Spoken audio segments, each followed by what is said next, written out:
ज्ञान गंगा में आप सभी का स्वागत है। कल हमने कथा में त्रिजटा का स्वप्न, रावण का प्रलोभन और सीता जी के सतीत्व की कथा को पढ़ा था। आज हम कथा में सीता जी की खोज में वानरों का जाना तथा हनुमान जी का श्री रामचंद्र जी से सीता का समाचार कहना की कथा को पढ़ेंगे। तो चलिए कथा शुरू करते हैं, जो कि इस प्रकार है। मार्कंडे जी कहते हैं, श्री रामचंद्र जी लक्ष्मण के साथ माल्यवानम पर्वत पर रहते थे। सुग्रीव ने उनकी रक्षा का पूरा प्रबंध कर दिया था। एक दिन भगवान राम लक्ष्मण से बोले कि हे सुमित्रा नंदन, जरा किष्किंधा में जाकर पता तो लगाओ सुग्रीव क्या कर रहे हैं। मैं तो समझता हूँ वे अपनी की हुई प्रतिज्ञा का पालन करना ही नहीं चाहते और अपनी मंद बुद्धि के कारण अपकारी का भी अनादर कर रहे हैं। यदि वे सीता के लिए कुछ उद्योग ना करते तो विषय भोग में ही आसक्त हो रहे हैं। तुम उनसे जाकर कहना कि वो जो वायदा किया है उस काम को करें। यदि हमारे कार्य के लिए कुछ चेष्टा कर रहे हों तो उन्हें साथ लेकर शीघ्र ही आना और देर न करना। भगवान राम के ऐसा कहने पर बड़े भाई की आज्ञा मानने वाले वीरवर लक्ष्मण जी प्रत्यंचा चढ़ाए हुए धनुष लेकर किष्किंधा की ओर चल दिए। नगर द्वार पर पहुंचकर वे रोक टोक भीतर घुस गए। वानरराज सुग्रीव लक्ष्मण को कुपित जानकर स्त्री को साथ ले बहुत ही विनीत भाव से अगवानी में आए।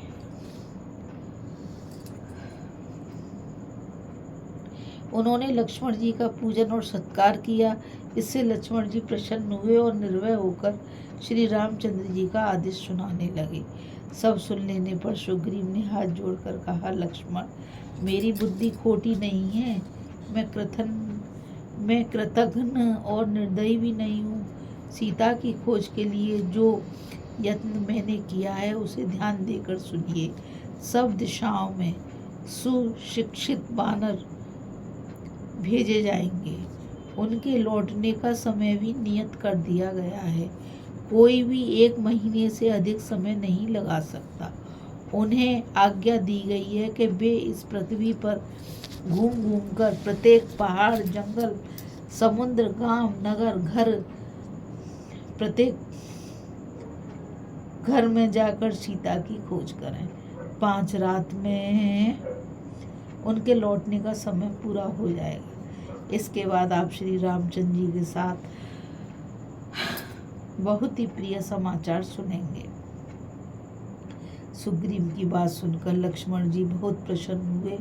उन्होंने अपना क्रोध त्याग दिया और इस प्रबंध के लिए सुग्रीव की बड़ी प्रशंसा की। फिर उन्हें साथ लेकर वे श्री रामचंद्र जी के पास गए और सुग्रीव ने जो कुछ प्रबंध किया था उसे उन्होंने प्रभु को बता दिया। समय पूरा होते होते 3 दिशाओं में खोज करके हजारों वानर आ पहुँचे। केवल दक्षिण दिशा में गए हुए वानर अभी तक नहीं लौटे थे। आए हुए वानरों ने बात बताया कि बहुत ढूंढने पर भी हमें रावण और सीता का पता नहीं लगा। फिर भी हमें रावण और सीता का पता लगाना चाहिए। उसके बाद फिर 2 महीने व्यतीत होने पर कुछ वानर बड़ी शीघ्रता से सुग्रीव के पास आए और कहने लगे, वानर राज बाली तथा आपने जिस महान मधुवन की अब तक रक्षा की है वह आज उजाड़ हो रहा है। आपने जिनको दक्षिण भेजा था वे पवन नंदन हनुमान, बाली कुमार अंगद तथा और भी बहुत से वानर मधुवन का स्वेच्छानुसार उपभोग कर रहे हैं।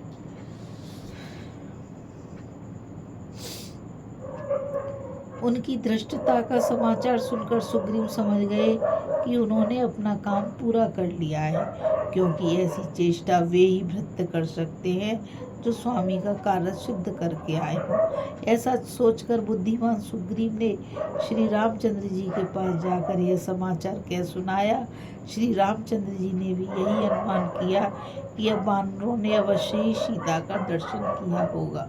तदंतर हनुमान वानर वीर मधुवन में विश्राम करने के पश्चात सुग्रीव से मिलने के लिए राम लक्ष्मण के निकट आए। उनमें से हनुमान जी की चाल ढाल और मुख की प्रसन्नता देखकर श्री रामचंद्र जी को यह विश्वास हो गया कि इन्होंने ही सीता का दर्शन किया है।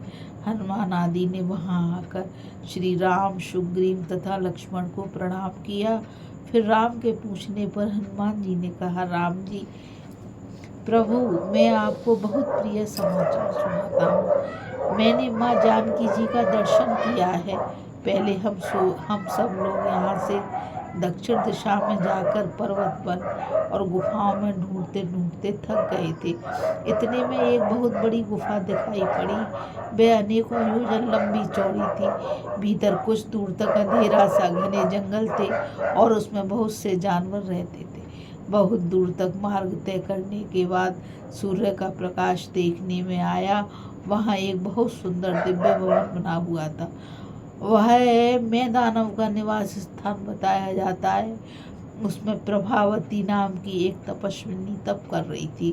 उसने हम लोगों को नाना प्रकार के भोजन दिए, जिन्हें खाने से हमारी थकावट दूर हो गई, शरीर में बल आ गया। फिर प्रभावती के बताए हुए मार्ग से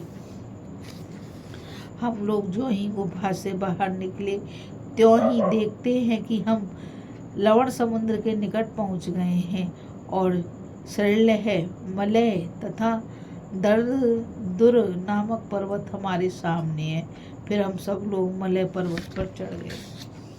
वहां से जब समुद्र पर दृष्टि पड़ी तो हृदय विषाद से भर गया। हम जीवन से निराश हो गए थे।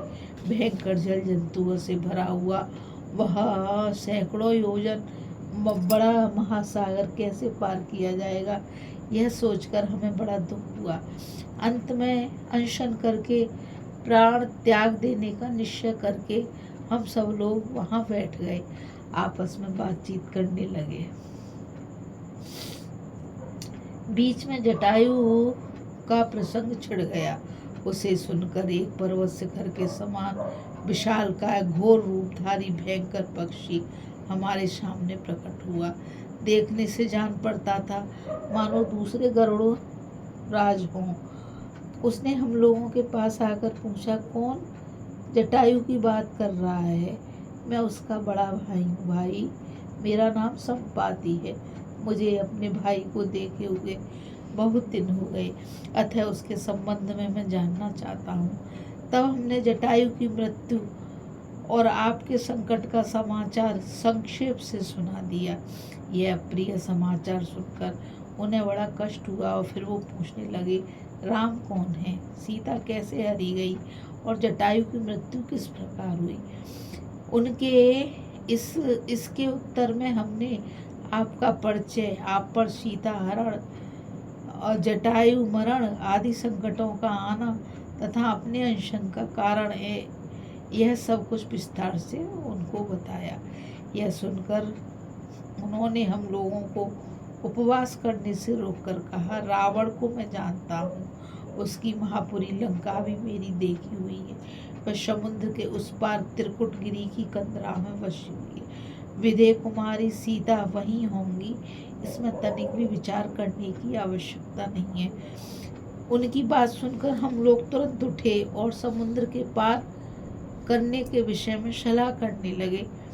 जब कोई भी उसे लागने का साहस न कर सका, तब मैं अपने पिता वायु के स्वरूप में प्रवेश करके 100 योजन विस्तृत समुद्र को लांग गया।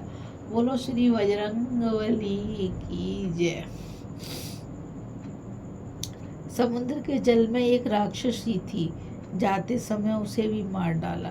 लंका में पहुंचकर रावण के अंतपुर में मैंने पतिव्रता सीता माँ के दर्शन किए। वे आपके दर्शन की लालसा से बराबर तप और उपवास करती रहती हैं। उनके पास एकांत में जाकर कहा, देवी, मैं श्री रामचंद्र जी का दूत हूँ। एक बानर हूँ। आपके दर्शन के लिए आकाश मार्ग से यहाँ आया हूँ। दोनों राजकुमार श्री राम और लक्ष्मण कुशल से हैं। वानर राज सुग्रीव इस समय उनके रक्षक हैं। उन सब ने आपका कुशल समाचार पूछा है।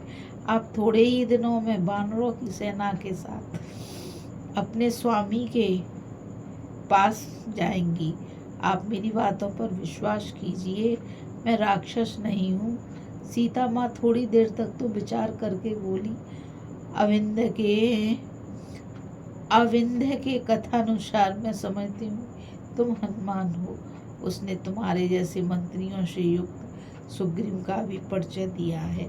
महाभाव, अब तुम भगवान श्री राम के पास जाओ। ऐसा कहकर उन्होंने अपनी पहचान के लिए एक मणि दी तथा विश्वास दिलाने के लिए कथा भी सुनाई। जब आप चित्रकूट पर्वत पर रहते थे उस समय आपने एक कोए के ऊपर सींग का बाण मारा था। यही उस कथा का मुख्य विषय है। इस प्रकार सीता का संदेश अपने हृदय में धारण करके मैंने लंकापुरी जलाई और फिर आपकी सेवा में चला आया। यह प्रिय समाचार सुनकर श्री रामचंद्र जी ने हनुमान जी की बड़ी प्रशंसा की और अपने हृदय से लगा लिया। बोलो श्री राजा रामचंद्र की जय। बोलो श्री बजरंगबली की जय। अभी हम कथा में सीता की खोज, वानरों का जाना तथा हनुमान जी का श्री रामचंद्र जी से सीता का समाचार कहने की कथा को पढ़ रहे थे। अब आगे कथा में हम वानर सेना का संगठन, सेतु का निर्माण, विभीषण का अभिषेक और लंका में सेना के प्रवेश की कथा को पढ़ेंगे। तो बस इस कथा में इतना ही। मुझ गीता रावत को आज्ञा दीजिए। कल फिर मिलेंगे एक नई कथा के साथ। और मैं आप सभी से यही कहना चाहूँगी कि इस चैनल को ज़्यादा से ज़्यादा लाइक, शेयर और सब्सक्राइब करके इस कथा को आगे बढ़ाने की कृपा करें। आपकी अति कृपा होगी। राधे राधे। जय श्री कृष्णा। नमस्कार।